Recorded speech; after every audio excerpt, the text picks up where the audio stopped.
hopefully make a great piece of art. Mm-hmm. Cool.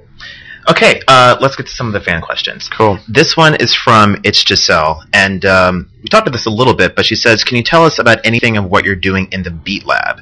You make various tweets here and there saying that, you're in the lab, you're working on stuff. Is this the collaborative stuff that you've been doing with other artists? Yeah, the Beat Lab is just my way of saying the studio. Mm-hmm. Studio sounds a bit boring to me.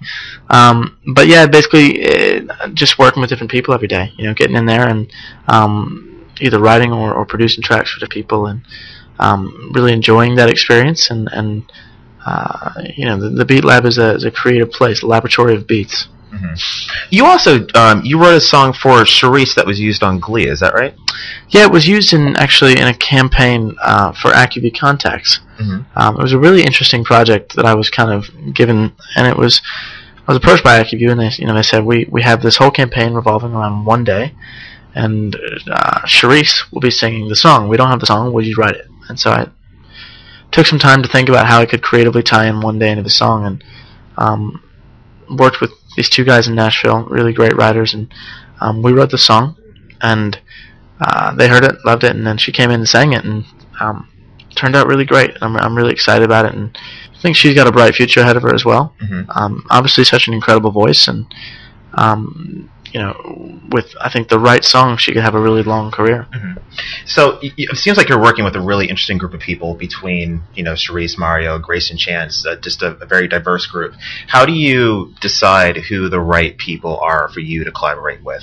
What is it that you look for? Well, I think I'm still in that learning process. I think that I don't have a specific sound that I stay in, or that I necessarily feel like I strive in. It's sort of an overall music experience, in the sense that I like adapting my style of writing to whoever I'm working with.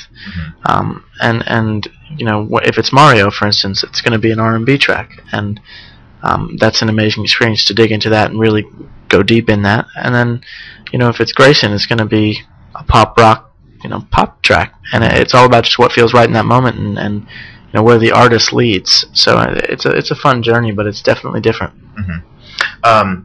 Are there songs that, do you sometimes start writing a song for someone else and then sort of say, I think I'm going to keep this for myself, like this is a little too good to give away? Well, that's the thing is I've heard both sides to this ongoing internal battle that I have, which is I've written some songs and I've gone, I think I might want to back pocket this for myself when I'm ready to release some music on my own or with my brothers or whatever.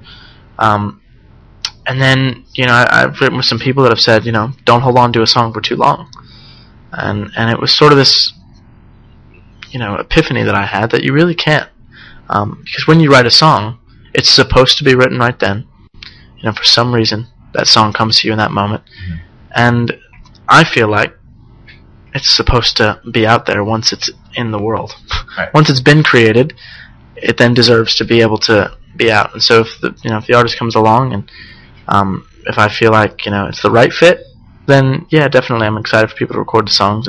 But there are some that I have like a bit of an internal battle with, and there's a couple right now that I'm starting to feel that with. But it's all about just what's right, right, for the song. Cool. Here's a question from Valeria. If you had to put writing songs, performing, and producing in order of what you love more, what would it be? So what were the options again? We've got writing songs, performing, and producing. I don't know. It's going to sound like a terrible answer. From, like, yeah, but it's seasons. Yeah, it's I think once I've toured for 3 months, kind of been away from home and friends and things, then I'm ready to go write and record, and enjoy that, and then it's all about just a constant cycle of whatever's right. And I've been in this kind of writing and producing mode now for about 6-7 months. However, it's also continually changing. New people, new ideas every day, and the new environments to create in. Los Angeles is a great place to create, but different areas of the world that really provide for different sounds and inspiration and things. So it's always changing. It's just about adapting. Mm-hmm. Alexandra wants to know, what do you think of the solo project of your brother? What do you think about your brother's solo project? His first single dropped pretty recently last week. It's getting great response. And you said you've heard the album. What do you think about it? And were you at all involved in the process, or was that completely Joe? I'm really proud of him because I feel like he really took his time on this. And from an artist perspective, I think that he's got a lot for a long time that he's wanted to say. Some things that he talks about on this record, but does a beautiful job of making it just as great a song as it is a story. I feel like, and I think a lot of the time we think they're one and the same, but I think they're two separate things. And if you can create a song that tells the story and then is a great song on its own, even if you're not relating to the specific issue he's talking about as an artist, then it's beautiful. And the whole record as a whole piece of art is brilliant. And the single, I heard that, and it came at the 11th hour. It was literally right towards the end, and we were on our way of all things to go play paintball with a group of friends, and he was in the studio till 4 with Chris, and they worked on it, and he came in and was so jazzed. It was like 8 in the morning, so he was a bit delirious, and I was like, this is it. Like, this is the song that you've been waiting for. And just to see that it's out now and this response has been so positive is a great thing, and I'm really proud of him. Cool. M. Wallace 246 wants to know if you're going to Chicago to see him perform this weekend. I have to decide because I might be back in LA doing some recording with somebody. Mm-hmm. A really exciting project that I'm not able to speak about yet, but that it's a song that I've connected with as an artist on a really personal level, and I feel like it's one of those that I was speaking about where you have to kind of let it go. Mm-hmm. And it is like children. Like it's like I feel like it would be a parent letting their kid go their first day of school. It's kind of how I feel about my songs sometimes. Right. And this one is one of those. But the artist could really make it something great. And so we'll see. I hope I can make it out to the show. I'm not sure if I will. Okay. But I'll be cheering him on from LA regardless. Okay. Cool. Interesting question from Miss Medical Term 27, who wants to know what's it like to know that you're an inspiration to people everywhere. And I find it interesting because, sort of being a role model and being an inspiration really isn't something that you signed up for. You signed up to sort of, to be an artist and to make music, but this has sort of come along with the territory of you becoming popular and being who you are.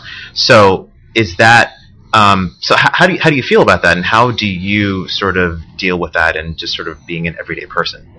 Well, I really appreciate your outlook on that because that's accurate. I feel like, when you sign up for a career in music, you don't necessarily sign up for all that comes with it. I think if you're a wise person, you go into it knowing that that's going to happen and accepting it, and that's something that I've really done and really enjoyed is having an opportunity to say to people that are fans of my music and what I do that I'm not perfect, and I never will be, but I live a life that hopefully is encouraging and inspiring for them in a way, in both my career and in my personal life and my struggles with diabetes and other areas where I feel like they really can look at as inspiration. It's a really beautiful thing, and I think our fans are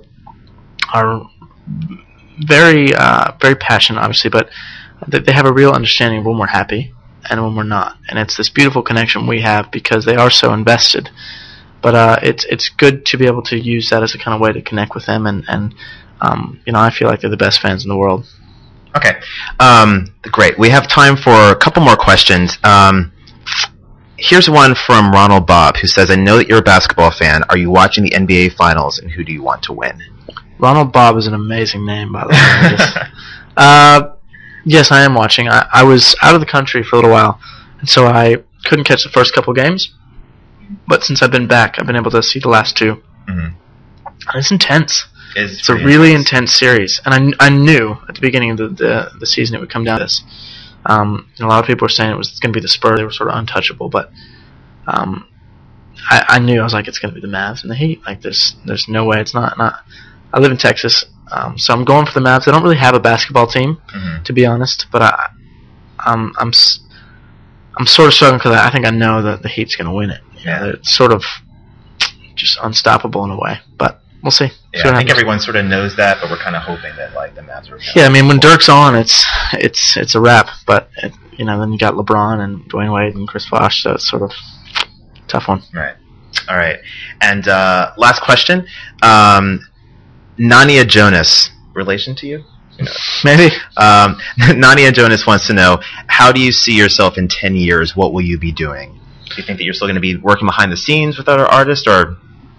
I think there's two areas, of my life that I hope kind of play out in the way that I hope they play out, which is first in the career side of things. I hope that I'm wherever I'm supposed to be, and I'm doing whatever it is that I'm supposed to be doing in that moment. And the stars will line up and it'll be exactly right, I hope, as long as I'm in that spot when I need to be. But if that's, more touring with my brothers or writing with them, making more records, writing for other people, whatever it is, I just hope it's the right thing at the right time. And then on the personal front, to be happy, and live a life that is fulfilling and blessed and encouraged and all that. It would be a really nice thing. Yeah, fantastic. Well, Nick, I want to thank you very much once again for joining us. I want to thank you for watching at home. Be sure to go to chewysuperstar.com to get all the information about the contest. Submissions begin tomorrow, and look forward to seeing who the superstar becomes and who you choose. We'll see. It'll be an interesting journey. All right. Thanks again. Thanks so much. If you want to watch again, we're going to be playing this live Q&A one more time, so in case you missed any questions at the beginning, stay tuned. There's more to come. I want someone to love.